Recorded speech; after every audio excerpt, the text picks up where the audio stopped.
മലപ്പുറം വട്ടക്കുളം ഗ്രാമപഞ്ചായത്ത് 14-ാം വാർഡിലെ ഉപതെരഞ്ഞെടുപ്പിൽ ബിജെപി സ്ഥാനാർത്ഥി പത്തായപ്പറമ്പിൽ മാധവൻ നാമനിർദ്ദേശ പത്രിക സമർപ്പിച്ചു. പാർട്ടി ഓഫീസിൽ നിന്നും ജില്ലാ മണ്ഡലം നേതാക്കൾക്കൊപ്പം പ്രകടനമായി എത്തിയാണ് സ്ഥാനാർത്ഥി പത്രിക സമർപ്പിച്ചത്.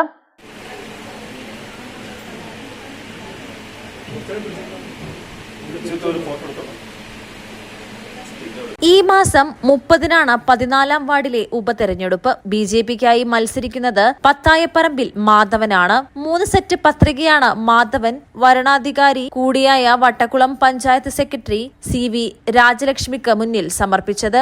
ജില്ലാ മണ്ഡലം നേതാക്കൾക്കൊപ്പം എത്തിയായിരുന്നു പത്രികാ സമർപ്പണം. കോൾപ്പടവ് കമ്മിറ്റി ഭാരവാഹികളായി പ്രവർത്തിച്ചതിനാൽ ഒരു സാധാരണക്കാരൻ എന്ന നിലയിൽ പൂർണ്ണ ആത്മവിശ്വാസത്തോടെയാണ് മത്സരിക്കുന്നതെന്ന് മാധവൻ പറഞ്ഞു.